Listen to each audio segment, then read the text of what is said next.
Hello everyone and welcome back to Resident Evil on the Saturn. So last time we got through all the opening cutscenes and at this point we are supposed to start exploring the mansion properly. Of course, last time we also found out that Chris and Wesker have gone missing, and Barry's whereabouts are also unknown, even though he said that he would be in the dining room.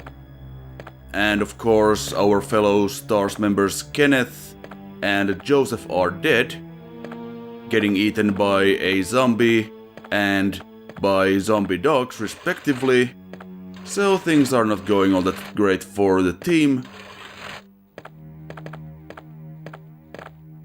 But yeah. Here in this room, of course, we can see the piece of paper on top of this sculpture, and that is the map of the first floor of the mansion. And we shall take that with us, making navigation a whole lot easier. Now, of course, the problem with the map in the original Resident Evil is that it does not actually show your position as a cursor or anything like that. It just shows your current room as the flashing red square or whatever shape the room might be. But yeah, we at least got this map and we can see that there is a whole bunch of rooms for us to explore on this side of the mansion alone, let alone the other side and the second floor. And back here I thought I would show off a little mechanic in the game. Now this zombie is not dead, he is just playing possum and waiting for us to walk close so he can take a bite at our ankles, and we shall kick his face off. Or his head off, like a football. Yeah, that is an instant kill. But you do lose some health, as you can see that we are now down to yellow fine status. So that's not really a very sustainable option. But it's a good way to save on some bullets. And there wasn't really anything of interest back here, other than the ink ribbon. And I think if you're playing as Chris, there's an old key in there that you would use to open this door right here that we are pointing at. And I'm just kind of messing with the aiming controls here to get a better grip on it, I suppose. And yeah, we can just lockpick this, but Chris would need the key, and I think that's back there where the zombie was.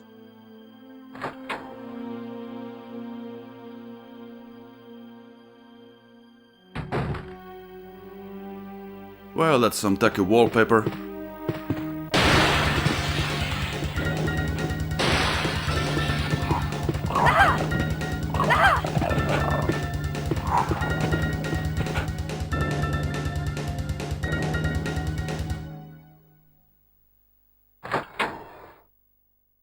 Yeah, that hallway it's a pretty classic moment in the Resident Evil series. And one of those classic jump scares that everyone remembers from this game. And yeah, I could have fought the dogs, but with only a pistol and no auto-aim, yeah, that might not have gone so great, to be perfectly honest.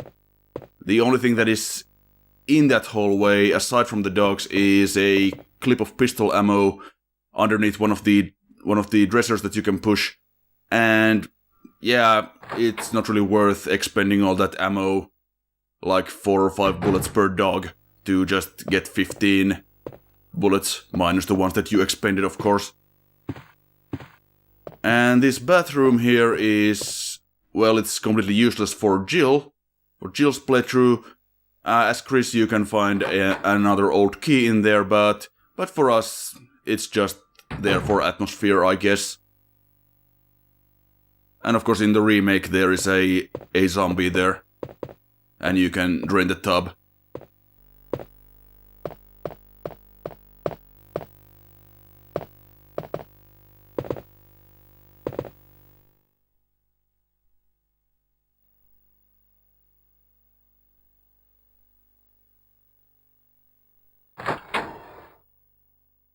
Yeah, the door loading screens are a little bit longer on the Saturn than they were on PlayStation.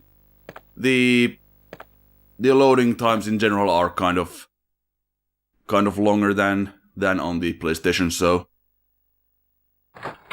that's a little bit of a technical issue with the port. You'll get used to it, but yeah, it's there. Now, one thing I really do like about the original Resident Evil is that it doesn't instantly drop you in a horde of zombies and hello. Don't mind if I do.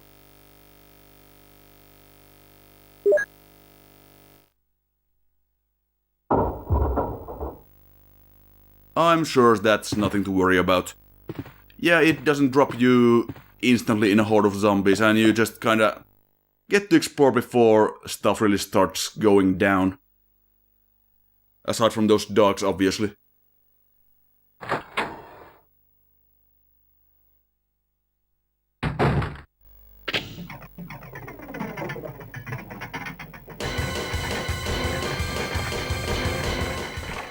It would not be a Resident Evil game without overly elaborate death trap mechanisms.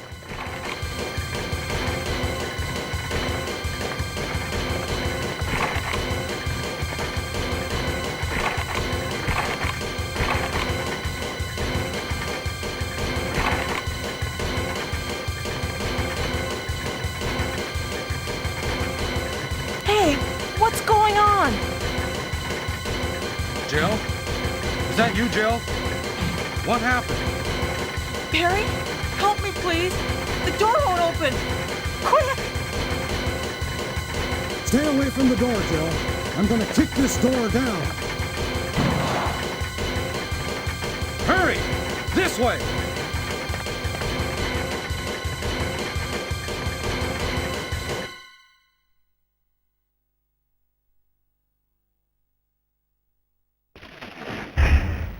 Oh, Barry! That was too close. You were almost a Jill sandwich. You're right.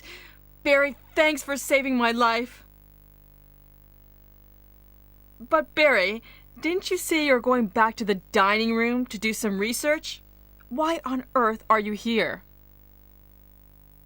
I just had something I wanted to check.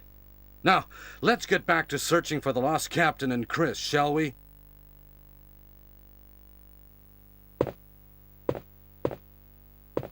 Thank you, Barry. Yeah.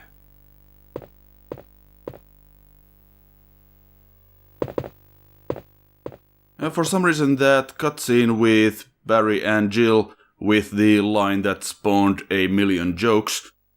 Yeah, for some reason that is zoomed in a lot closer than it was on the original PlayStation version, and I'm not sure why that is. But hello?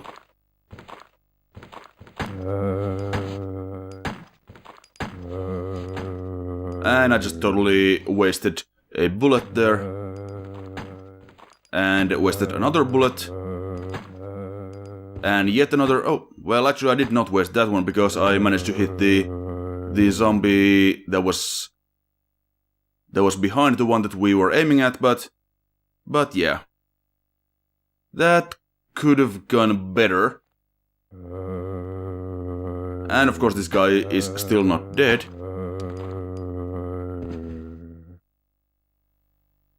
Yeah, so that was kind of crap. Let's see how good we just expended the entire clip on these idiots.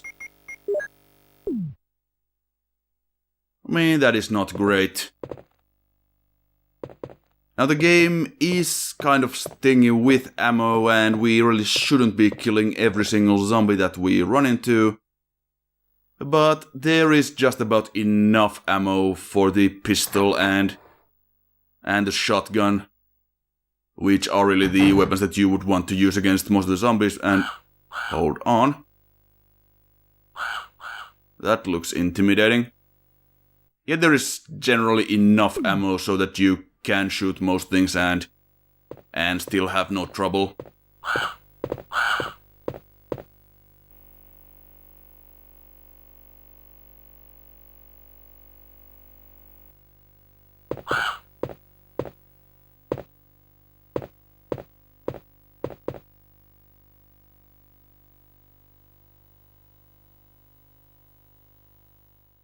Now I believe that the crows have a different sound effect than they did on the PlayStation.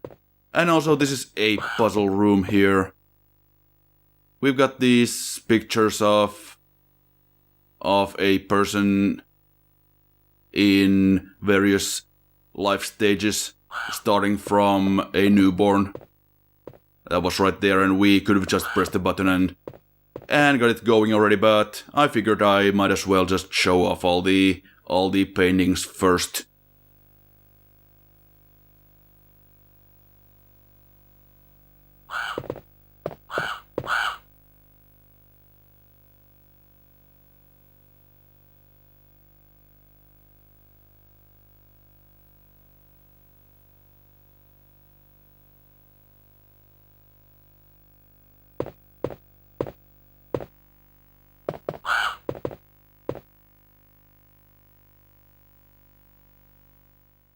Yeah, so you can pretty much figure out by now, or could have figured out quite some time ago where this was going.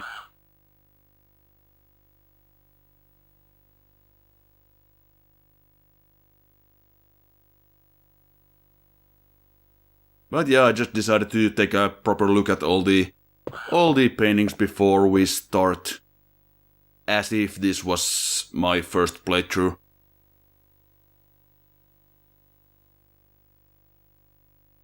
And that message is also different. I believe that in the original release it said the end of life, just in case it wasn't obvious enough what you're supposed to do here.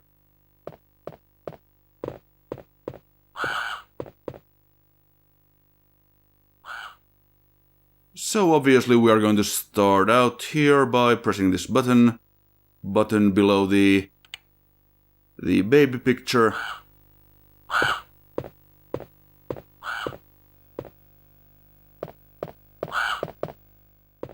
Those crows are really intimidating, honestly. They don't do anything unless you screw up the puzzle. But this is still a really creepy room, I think.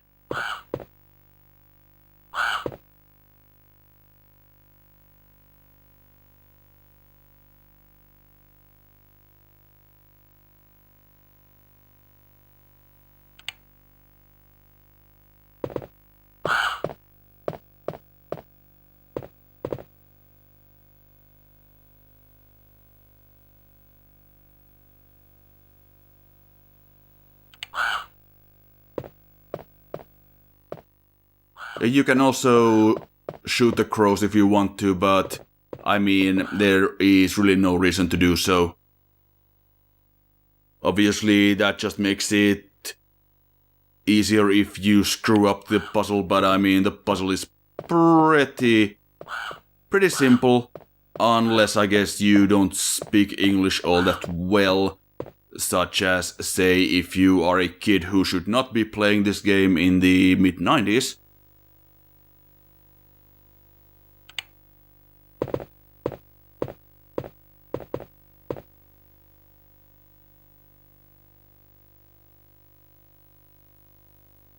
Alright, so we are done with this puzzle, so let's just click on this and get going.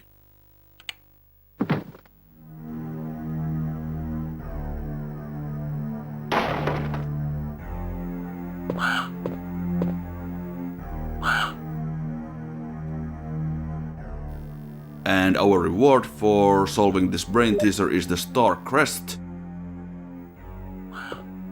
That is a key item.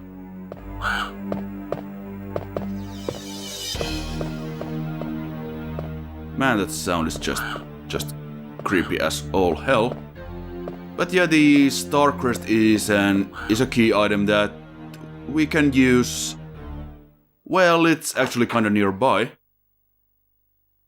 In fact, I do believe that we are right next to the door where we are actually supposed to use it. But I happen to know that there is something guarding that particular place, so I am kinda debating on whether or not I should use some healing items here. Also, I accidentally de-equipped my gun, so that's very smart of me.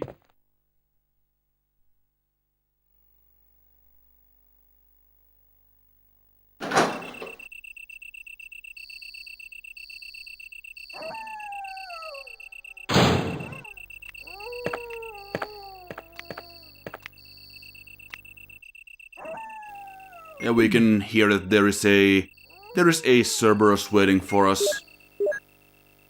in this hallway, so let's get rid of him.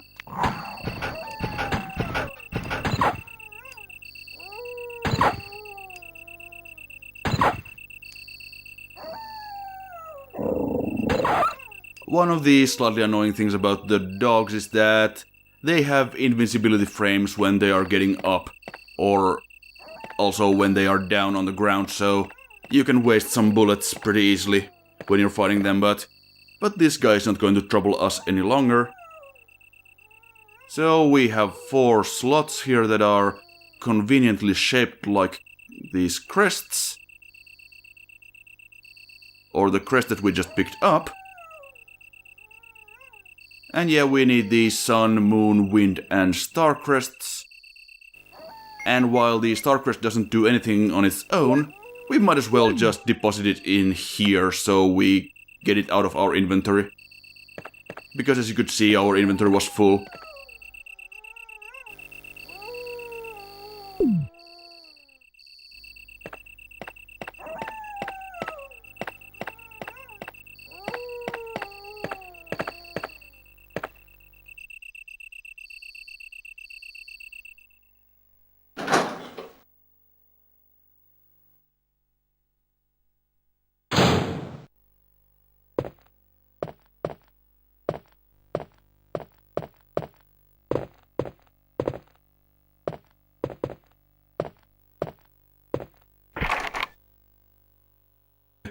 Yeah, that door is locked and it requires the helmet key that we will not be getting in quite some time.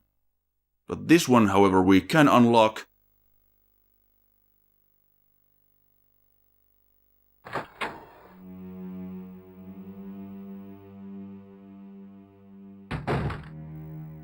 And behind it is another zombie, who we'll just take down because this is also another place that we will be spending some time in. You'll see why in a moment. And also, if the pool of blood forms below the zombie or beneath the zombie, that means that they are dead.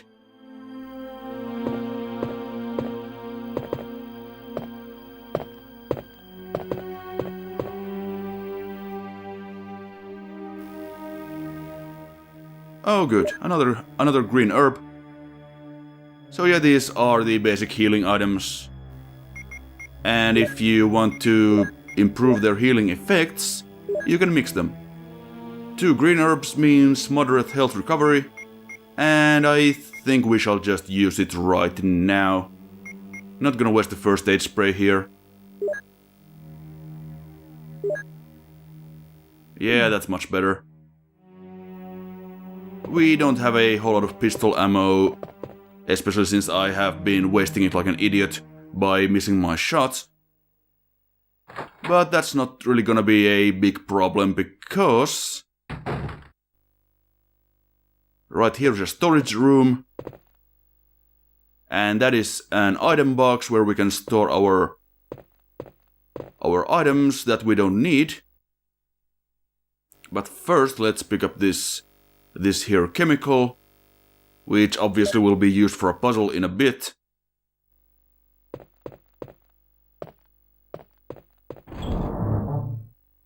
So yeah, these storage containers, pretty much every save room has one of them, and they are also linked so you don't have to trek halfway across the mansion to get an item that you left in that box. And it also comes with a couple of bonus pistol clips, so I think we shall combine those.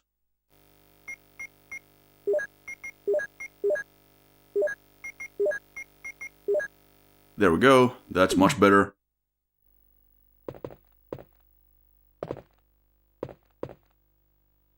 And right here is another save point, and I think we will leave it here for now. Next time we will go up the stairs and see what the second floor of the mansion has for us. I will see you then.